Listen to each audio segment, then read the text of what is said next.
በዛሬ ቅዱስ ሚካኤል ታሪክ የሰራለት አንድ ምስኪን ተላፊኖስ ወይም ደግሞ ባይራን የሚባል አንድ ልጅ ነበረ።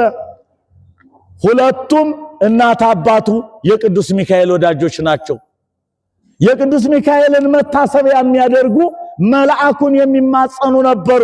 ነገር ግን ድሆች ነበሩ ይላል። የባይራን አባት ሞተ ይላል። እናቱ ብቻ ቀረች።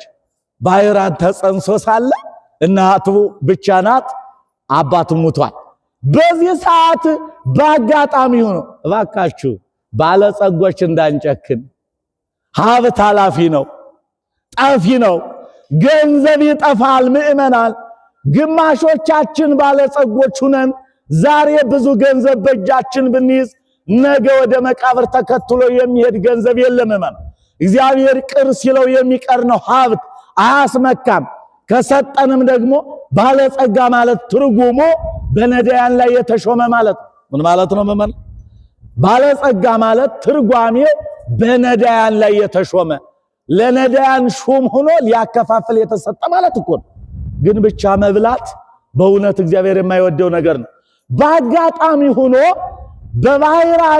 ባይራን በተወለደበት ቦታ ላይ አንድ ጨካኝ ባለጸጋ እንደነው ያለ ነበር ይላል።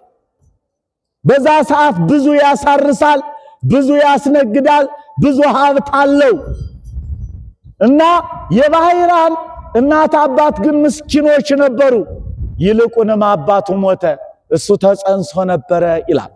በዚህ ሰዓት እናቱ የቅዱስ ሚካኤል ዝክር እንዳይጎልባት ሄዳ ከዛ ሀብታም ከተባለው ሰው ላይ ሄዳ ቀርሚያ ትቀርም ነበር ይላል። ቀርም ታውቁ የለ በአገር ቤት አንገቱ እየተቀነጠሰ የሚወድቀውን እየለቃቀሙ ምስኪኖቹ ያን እየሰበሰቡ ይወስዳሉ አይደል? ይሄ በአገራችን አለኩ። እና በዛን ሰዓት ያባለ ጸጋ ለምንድነው ቀርሚያውን የምትነኪ ይላታል። አያችሁ ሞልቶ ተርፎት እኮ